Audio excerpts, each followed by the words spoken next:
Assalamualaikum warahmatullahi wabarakatuh.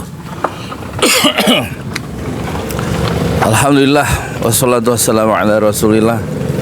Saya ada di tempat jualan bubur ayam ya, di Komplek Riau Branwir, di RT 1 RW 6 Kampung Tajur, Desa Pamekarsari, Kecamatan Parung. Dan baru saja saya selesai melihat video Anies Baswedan yang mengulas bersensi buku yang bagus, yaitu Rahasia Hantu Dikul. Tapi banyak informasi yang saya harapkan tidak muncul. Misalnya kalau bacaan saya dulu yang masuk di Dikul, tempat pengasingan yang dibikin oleh Belanda untuk menekan dan membungkam perlawanan gerakan nasional, itu ada 1.300-an 1.300 orang kira-kira. Tetapi di situ Anies Baswedan dalam video itu tidak sama sekali tidak membahas Bung Hatta dan Syahrir. Hatta dan Syahrir, dua tokoh penting pergerakan, itu diasingkan ke Dikul ya. Dan itu bisa kita baca di buku memoir Hatta yang 800 halaman itu. Sayang sekali salah satu tokoh yang penting dalam Dikul, dalam konteks rahasia Hantu Dikul, itu tidak menyebut Hatta dan Sultan Syahrir. Maksudnya Sultan Syahrir jangan dibandingkan dengan anak muda yang sekarang ya. Sultan Syahrir yang dulu itu itu berjuang ya melawan kolonialisme Belanda dan tidak mau kompromi ya, dan banyak membaca bacaan buku tulisannya. Perjuangan kita itu sangat jauh, sangat mendalam, sangat luas ya, meskipun dia umur 30-an ya dan sudah di penjara di Dikul. Tapi kalau yang anak muda sekarang yang dibandingkan dengan Sultan Syahrir karena kemudaannya, disamakan dengan Syahrir oleh Erlangga Hartarto sebagai ketua Partai Golkar, itu jauh ya. Beda sama wasumur, perbandingannya seperti seperti langit dan bukan langit dan bumi. Beda sama wasumur seperti langit dan sumur. Itu yang pertama. Tapi Anies Baswedan dalam buku itu menyebut orang-orang yang melakukan perlawanan terhadap sistem kolonialisme yang menekan rakyat waktu itu. Dia menyebut ada Cokro Aminoto, ya, ada Dowo Streker, ada Misbah, Haji Misbah, kemudian ada siapa lagi itu selain Cokro, Cipto Mangunkusumo ya. Dan dia tidak menyebut orang-orang muda yang tidak terkenal tapi tidak ditangkap di Dikul ya. Itu muncul di proklamasi, itu juga tidak disebut oleh Anies Baswedan. Mungkin yang dimaksud Karni ya, mungkin ya, atau tokoh-tokoh yang tidak muncul juga dalam proklamasi adalah Sultan Syahrir. Tapi Sultan Syahrir kan terkenal, tapi dia tidak melakukan satu anti terhadap fasisme Jepang ya, tidak mau bekerja sama sebagaimana kerjasama dengan fasisme dan kolonis, terutama fasisme Jepang itu dilakukan oleh Hatta dan Soekarno. Tapi Syahrir bergerak di bawah tanah dan dia tidak muncul dalam proklamasi, tapi kemudian dia ini jadi Perdana Menteri 3 periode. Sehat? Alhamdulillah Pak. Pak. Enggak, ayo duduk sini makan bubur. Pak, saya mau ini dulu nih Pak. Apa? Di Ponstan buat kakak saya. Ponstan tuh apa? Oh ya udah, di mana? Di Batak. Oh ya udah. Makanan kucing. Makanan kucing. Banyak orang di Indonesia nggak makan, lo nggak beli makanan kucing. Belum makan. Iya, ya udah, hati-hati. Ya. Waalaikumsalam. Jadi buku itu kemudian saya minta anak saya beli ya di Shopee ya. Saya sendiri nggak bisa kalau pakai Shopee, gimana, belum ada aplikasinya. Mungkin kalau di Tokopedia bisa ya.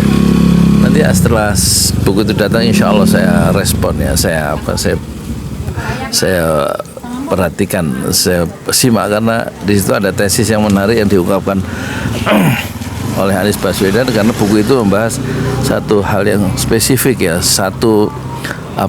yaitu tentang peran polisi atau pemolisian atau polisi sebagai instrumen politik ya untuk menekan gerakan perlawanan atau gerakan suara-suara yang kritis ya, dan itu dia cukup untuk menggambarkan bahwa tanpa menyebut keadaan sekarang, Anies Baswedan mengingatkan bahwa keadaan sekarang itu miriplah dengan kolonial karena peran polisi itu yang disebut sekarang sebagai parcok ya, partai coklat ya, yang dipakai sebagai instrumen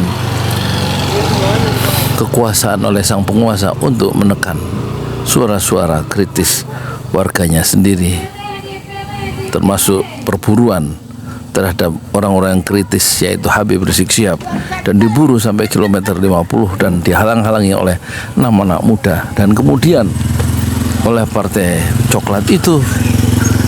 Maksudnya Polda Metro Jaya itu loh membunuh, melepaskan 19 peluru, ditembak dari jarak dekat di dada dan juga di kepala terhadap 6 anak muda Laskar Front Pembela Islam. Itu pekerjaan polisi, dan juga polisi membunuh 8 orang dalam demonstrasi di Bawaslu bulan Mei 2029, dan menurut Gubernur Anies Baswedan yang mati itu waktu demonstrasi di Bawaslu itu secara resmi adalah 8, tetapi menurut sumber yang lain adalah 10 laki-laki yang melakukan pembunuhan terhadap warganya sendiri yang kritis karena menyuarakan suara-suara kritis terhadap hasil perhitungan pemilu waktu itu adalah partai coklat.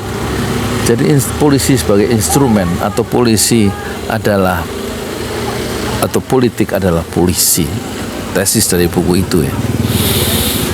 Dan ada 46 orang yang dibunuh di luar proses hukum. Siapakah yang membunuh itu? Tampaknya laki-laki. Ya, dia juga ya. Buku yang menarik, Rahasia Hantu Diko, yang karangan Profesor Shirazi ya, insya Allah akan saya baca saat saya jualan bubur ayam. Saya tukang donat Yudi Pramuko, tukang donat dari Parung YouTuber. Tertuah di semesta Fasbiru Sabran Jamila. Bersabarlah dengan kesabaran yang indah. Assalamualaikum warahmatullahi wabarakatuh. Di jalan Allah.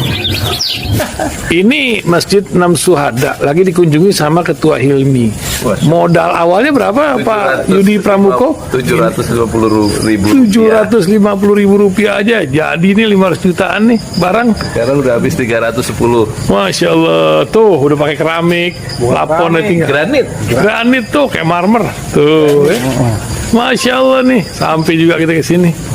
Masjid 6 Syuhada, ngapa namanya Masjid 6 Syuhada, Ya, Pak Yudi? kita mau mendokumentasikan perjuangan dakwahan nama anak muda pengawal Habib Rizik Syihab itu, Masya Allah. yang dibunuh sama orang jahat di kilometer 50. Kilometer 50 ya. Itu kan simbol memperjuangkan dakwah itu kita harus memberikan segalanya untuk Islam kan ya. Untuk Masya dakwah Islam. Allah. Dan nama anak muda itulah yang sudah memberikan segalanya untuk Islam. Masya Allah. Kita Apa nanti nama pemuda itu ada juga di sini, mungkin diterangkan? Mungkin namanya 6 Syuhada. 6 Syuhada itu, Ya. 6 Syuhada dipasang di sini, 6 Syuhada. Beb Ali, apa yang dikomentarin dari ini semua, Beb Ali? Masya Allah, luar biasa. Dari uang 700.000, kalau pengen ternyata bisa. Bisa. Allah kirim. Tuh, bisa. Ya, dengan masuk satu gang kecil, tapi Bapak ini luar biasa. Kecil tuh. Oh, Masya Allah ya. Satu call aja. Masya Allah, perjuangan Pak Yudi Pramuko, YouTuber sejagat paling tua. Tertua di semesta. Tertua di semesta. Masya Allah. Tukang donat. Tukang donat. Tukang donat dari Paru. Ini saya laporkan dari lapangan ini, langsung dari Masjid 6 Syuhada. Masya Allah. Dan ini dia. Dalam lihat ah. Tuh, lihat tuh masjidnya. Tuh imamnya di situ tuh. Malam-malam lagi kita. Masya Allah. Masih kurang nih. Atapnya katanya transfer aja. Masjid 6 Syuhada sebentar lagi selesai. Dinding lubang angin sebagian sudah terpasang, lantai 2, dan kemudian plafon termasuk lantai bukan keramik, granit 150 dus bersama tiang-tiang yang ada 16 setinggi 4,5 meter. Kemudian finishing terakhir adalah tangga menjebol atap ya, lantai pertama untuk masuk ke lantai 2. Inilah Masjid Enam Syuhada. 2,5 tahun lalu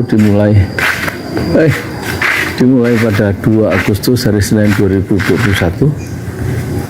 Tinggal sedikit lagi insya Allah, dan lantainya dari keramik, bukan keramik, granit, sudah diresmikan lantai pertama.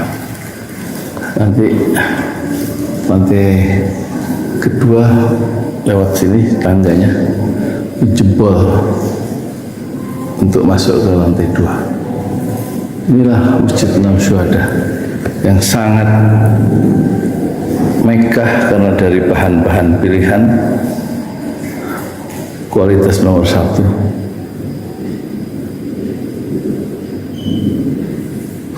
Tinggal sekitar 80 juta lagi finishing lantai atas selesai, insya Allah.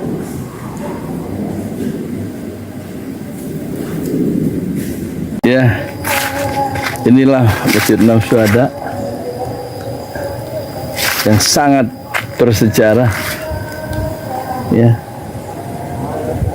dalam sejarah dakwah Indonesia modern, insya Allah, karena ini dibangun dalam konteks kezaliman rejim penguasa yang sudah membunuh 6 santri dari front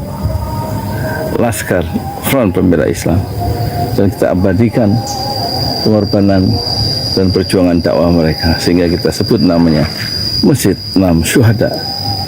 Mereka mengawal perjalanan dakwah gurunya Habib Rizik Syihab, dan mereka dicegat oleh orang-orang jahat di kilometer 50.